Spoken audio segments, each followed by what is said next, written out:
Okay, we're excited to head to Alabama, play the CBS national game. We know they have an outstanding team, a lot of talent everywhere on all levels on defense. Certainly, defensively, Will Anderson is as good a player as anybody has on their team, and he's going to be a major concern for ours. The one thing you try to do is not let a difference maker make a difference, and in his case, it's very, very difficult. It's been fun to watch how different teams have tried to approach that problem. None of them having too much success. Obviously, Henry To'oTo'o going over there is a very good player. They're just deep in everywhere on defense. Offensively, big, physical offensive line. A few of those guys over there starting for them, I tried to recruit and lost the battle when I was at Georgia. Obviously, everybody knows about Bryce Young, and Jameson Williams is certainly as good as anybody in the country, fast. I think he's the record holder in the 300 hurdles maybe in the nation, and certainly in the state of Missouri. And, of course, then you get to Coach Saban, who, obviously is the best coach in the nation and has been for a long time. So very, very big challenge for us. We're excited that it's going to be an afternoon game and excited to go to Alabama. Coach, I was wondering if there's any advantages in your mind in terms of having just played LSU, who just played Alabama, in terms of how you matched up with those guys and how they matched up with Alabama. Anything you can glean from that? Obviously it was an advantage to us a little bit because, they played each other 2 weeks ago, and you're watching tape. You're writing down notes as you're watching tape. You're writing down notes on both sides.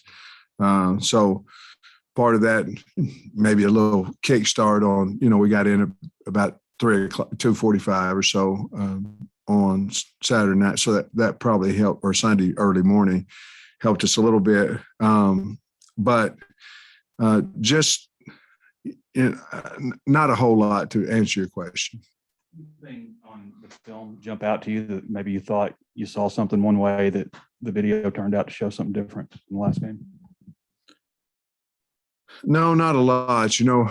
Well, let me say this. I thought Miles Slusher played a really good game. He's getting better each week. Obviously, I said after the game about Mo Brown picking both passes. I made a mistake. I knew Miles picked the pass. It just came out wrong, but certainly want to give him credit for picking that pass. As a heck of a play.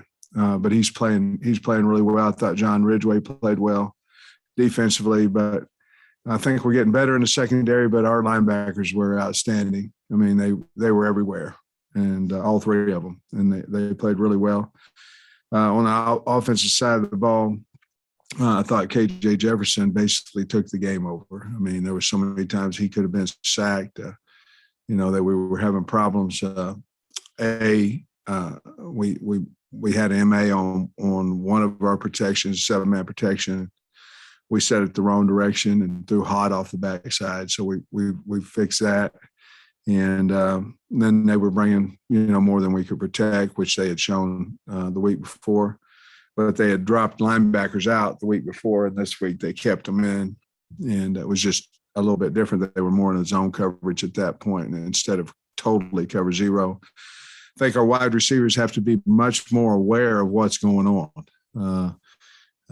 We have to have some sights. When there's nobody in the middle of the field, you can't run a route that's a timing type route. The timing is now, and you have to beat your man immediately. You have to get your eyes around. So I thought KB and them had a good answer going to a true slide protection, maxed it up, but at the same time, we can't make a living putting our tight ends on their best pass rusher. We need to help him, which our backs didn't do a great job of doing that. So the penalties are frustrating, very frustrating. We had a lengthy talk about that. I'm not talking about the pass interference on Mo. You guys all know what I'm talking about. I'm talking about the jump off sides, which we had one. legal formation, which we had one, and certainly the flinching and the jumping off sides on the D line, lining up in the neutral zone. So you'll know every single day we have official there and we have a coach assigned for alignment, and it doesn't seem to be getting a whole lot better. I don't know how to fix it, obviously. I know how we're trying to fix it, but we have to do something different because it's not getting fixed. We are trying, but it's not getting fixed. And, we've been taking them out of the game. We've been taking them out of practice, but that has to get fixed.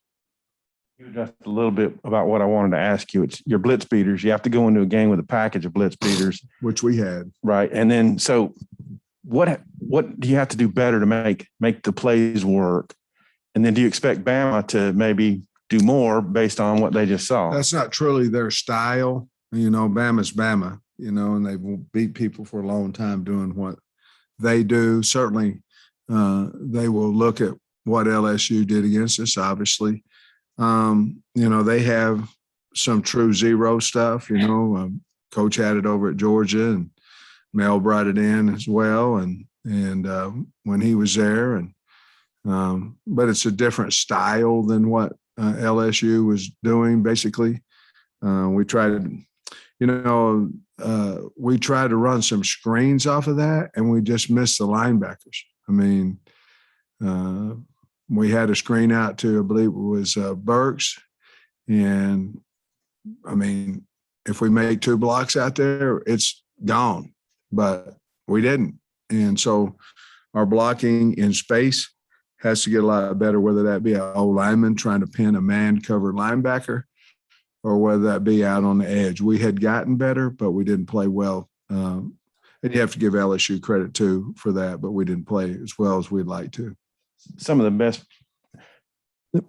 people who picked your season wins picked it at 6. So you got 7 right now. I know you don't have time to think about that, but you'd be checked on exceeding expectations if people were to evaluate you right now. What do you think about just where you stand, where you're heading? Well, I like where the program's going. I mean, obviously we wish we'd won those other 3 as well, but I like where the program is headed.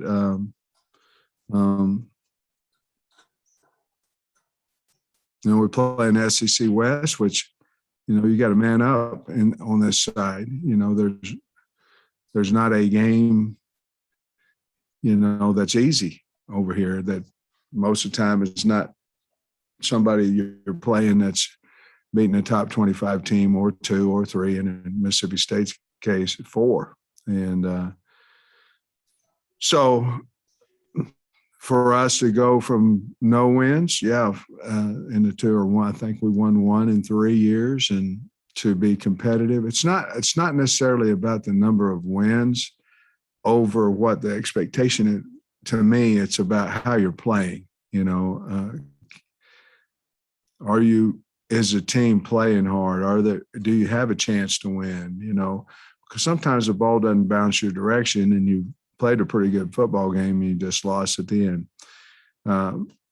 The other night we talked about an ugly win. Well, it was only ugly on offense. It wasn't ugly on defense, and special teams played well. But in the bottom line is, would you rather be in a locker room at Ole Miss or at LSU if you're an Arkansas fan? Well, the roles were reversed. One side played really well, so one side didn't play very well. The roles were reversed in both games. But the bottom line is, instead of not finding a way to win against Ole Miss, we found a way to win against LSU and found a way to win against Mississippi State. And those things are helping our program, obviously, a number of wins, but it's also building some confidence for us. Both teams were very, very physical over the last 2 weeks, I thought. Ours was too, but I think Mississippi State and LSU very physical, and obviously so is Alabama. A long answer, I'm sorry. You finished? Okay, I'm sorry. For you, I am. Okay, okay, I appreciate that. Usually when Arkansas plays Alabama, Alabama's number 1. This year they're all the way down to number 2. We Do they look? played number 1. Yeah. Yeah. Well, Arkansas has played number 1 twice in some seasons. do they look any? They lost 3 Heisman finalists. I guess they're quarterbacks. Do they look any different to you? Do they look a little more vulnerable? No. Very, very talented. They have elite skill, big offensive and defensive linemen. They have an elite pass rusher, more than one. No, I mean, they're Alabama. I mean, they're when you turn on the film, they're what you expect to see. I mean, you have to go down there and play a really, really good football game and see what happens. But LSU played them close because LSU's got a lot of talent, and they're playing hard now and physical, and that's how you beat Alabama. If not many people can, but you're going to have to get into a fist fight and see if you can come out ahead, and you're going to have to hang on to the ball. You have to play a really, really good game to have a chance, especially on the road against Alabama. And Stevens, he might be the number 1 offensive guy in the country. A lot of people's minds. Anderson, number 1 defensive guy. What is Anderson doing to get all those sacks specifically, and what really impresses you about Young? I really like what they do with him. They move him some, but they do a lot of what I call behind the center blitzes. So they'll take him all the way behind the center. They'll take him into the A gap. He has so much speed, so the tackle. This week, our tackles really, really have to have a good week of practice, because if you set wide on him, it's over. I mean, he's going to come in, he's going to beat it. You don't have time to exchange the 3 technique. Back in the old days, 3s used to run and then get contained. Now it's just straight up the field. Basically, what they're trying to do is pick the tackle and not give the guard time to come off, and he's so fast. So it's not only that he's a great one-on-one rusher, which he is, but it's because of all the multiple things they do, knowing that he's a guy. They set him up real nice too, and of course everybody would if you had that kind of talent. I think you mentioned it after the game that y'all were very multiple defensively against LSU, 3 and 4-man fronts back and forth.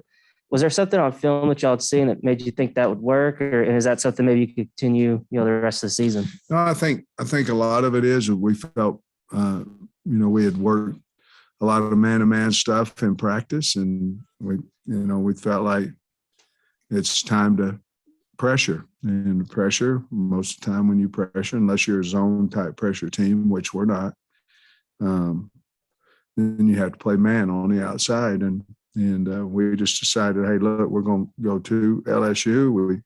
This is our chance to win. If we can play man-to-man coverage, let's go after him. Not as mobile quarterbacks as what maybe we have seen. And so we decided to go after him, and we held up pretty well man-to-man coverage. I thought Mo Brown played a great football game. I mean, he just really did. I don't know that any of the men that he was covering caught a pass on him. I mean, he was really good. I don't think we saw much of Rocket Sanders, maybe 1 or 2 plays. Yeah. What's his status? Yeah, he's beat up a little bit.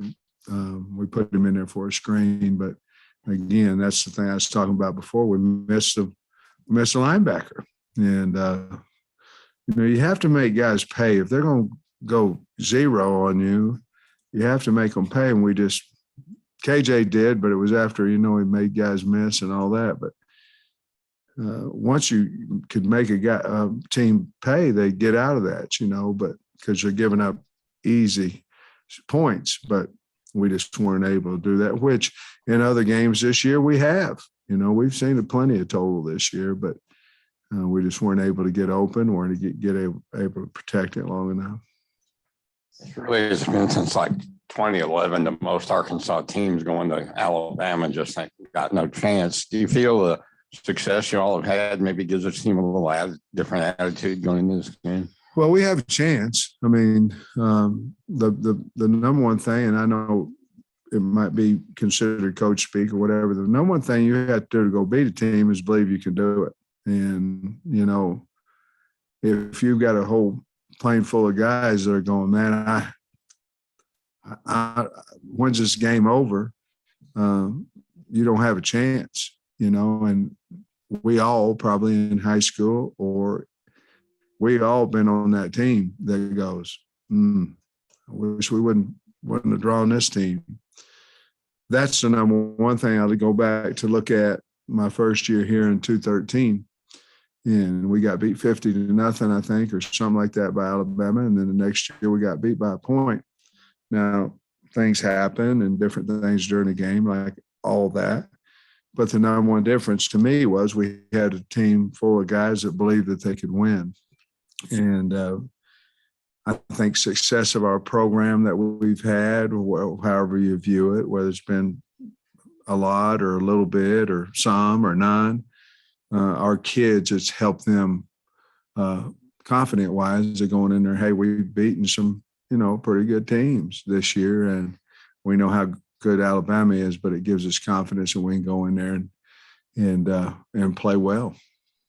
Coach, I think you talked about last week, the 4 Bs. When did that conversation start, and will you elaborate on how that all began and what the 4 Bs are for if anyone doesn't know what they are? Well, I can tell you what the 2 are. They were the bowl and the boot, and basically we were talking about going on a run, just sitting in my office, and I was trying to make it into something that they could remember, and obviously you want to take them each week, but I was just thinking about it, and the first 2 came up with some Bs, and then there was Bama, and then the borderline, what they are. Everybody does. And I don't know, just kind of kids liked it. And it was part of the let's make a run at the end of the year like we did at the beginning of the year. And worked out pretty good so far. Bumper after Saturday's game, he hit the 100 tackle mark for the year. I'm curious what's impressed you about his season, and what do you think is kind of keyed his production? And he plays so hard, He's very, very well prepared. He plays so hard. And I think he's the one that said it at the Catfish Hole that, because of Hayden and Grant, that if you're, you got to beat them to the football. And that's kind of what it looked like Saturday with the linebackers. And, he's beat up a little bit last week. And on a Tuesday practice, or maybe it was Wednesday, came back Thursday. And, we didn't know quite his status, but he went in there and played it outstanding. And I'm trying to get him to come back next year. I don't know if you could elaborate a little bit on Bryce Young, and then also Burks. They released the top 10 in the Blitz voting. He didn't make it. I know he doesn't have some of the numbers for the teams that throw the ball 60 times, but did that surprise you, or what do you think about that? Oh, I'm the worst about awards. I mean, I didn't know that, but does that surprise me? He would win it if I was voting, but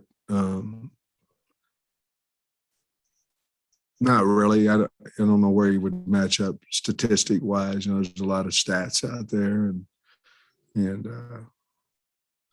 but for us, and I would say if you ask our opponents, he's the real deal and worthy of being on that list. He certainly is for us. Bryce Young is, man, he's got a really smooth release and has a way to throw the ball in all kinds of different angles.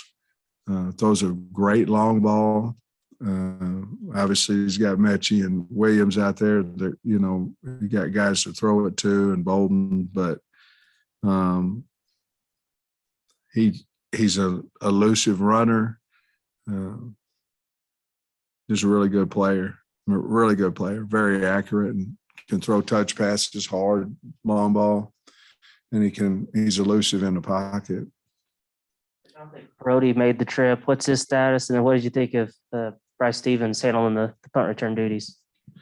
Brody was out last week, got hit in the head the week before, I guess, Mississippi State. He'll move around a little bit today, non-contact. I think he'll be fine. Excuse me, not last week, but 2 weeks ago. And I think he'll be fine. I thought Bryce did a really good job of handling punts.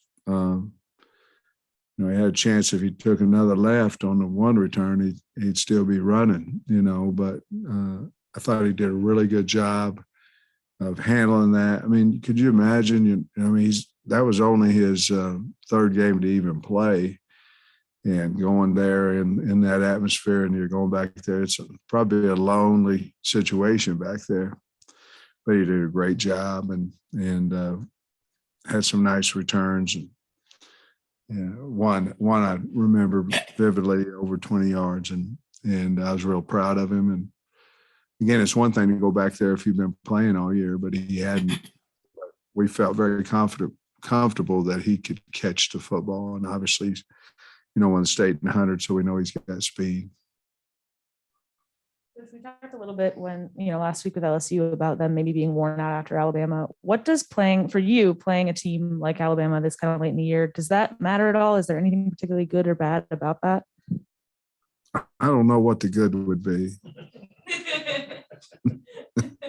Let me think on that one. It's just a schedule. I mean, it is what it is. It's the next one on the. Kyle and I were riding over here, and since our first 3 games, I think once we get back in here against Missouri, it's, our second one. We've been in here since September or whatever. And, this was a road game regardless. I understand that, but I'm relieved it's not a night game because we have a Friday game the next week. And, let me say this, we're preparing to go win. I mean, that's what we're doing. And the name is Alabama, and that's strong and powerful. We understand that. But the name last week was LSU, and we play good teams in this league. We'll be excited about going over there. And then we'll worry on the way back home we already know what we're doing next week, but what time we come in and all that. We know, but it'll be a short week, especially with Thanksgiving. But we need to go get this one if we can and play well. Yeah, if you look at the totality of the Trey Knox unsportsmanlike penalty, there was something going on with the sideline. Yeah. I don't know. Is that one where you have a little understanding, or did it look like it was not? No. What'd you think? Thought he should have got out of there. He knows that, and I visited with him about it.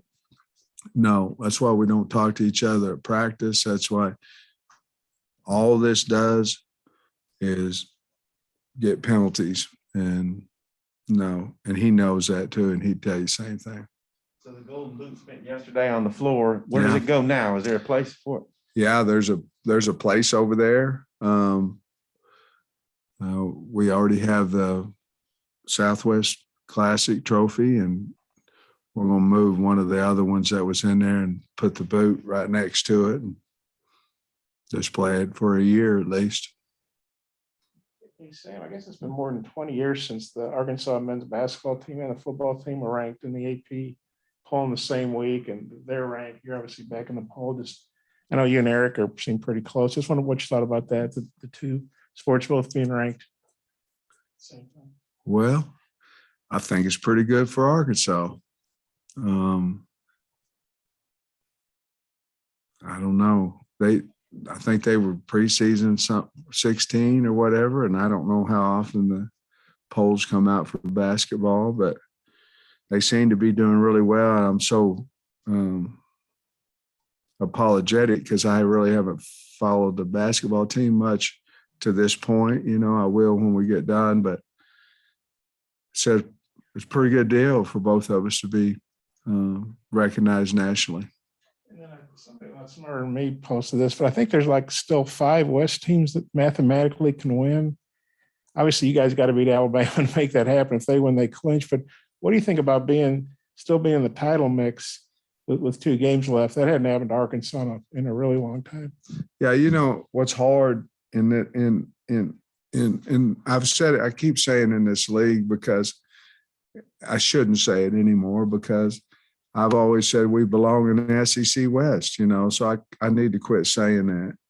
But what's hard is when you get to week 11 and you look at your schedule, what you've played, it's hard it's hard to be in that conversation, which we are in a distance, this got to happen, this got to happen, this got to happen. But it's very hard to do. And you have to give the credit to the kids. And, certainly we took advantage of the super seniors, and to have those guys been able to come back, they certainly have helped us. But to still be alive in week 11 in a mathematical situation it's hard to do. And I'm happy that we have that opportunity. So many nail biters this season. And I think the guys after the game, I forget who talked about kind of the preparation for that 2-minute drills. I think it was Cam. What else do you do, if anything, or is it just a mentality thing? How does that help you, if at all, to kind of go into all of these games where anything could happen?